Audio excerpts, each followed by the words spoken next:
Em dic Maria Girbau Sunyer, tinc 35 anys i estic vinculada a ECOM des de quasi tota la vida. Formo part de l'equip de voluntariat, de l'equip de sensibilització i estic en el servei d'inclusió laboral. Jo vaig patir assetjament escolar de segon de primària a segon de l'ESO.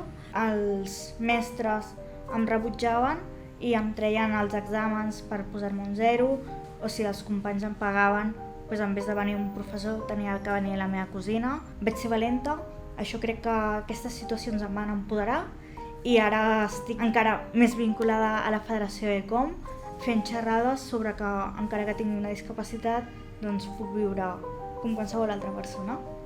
Encara que ens queda molt camí, però aconseguirem que el món sigui millor i més inclusiu.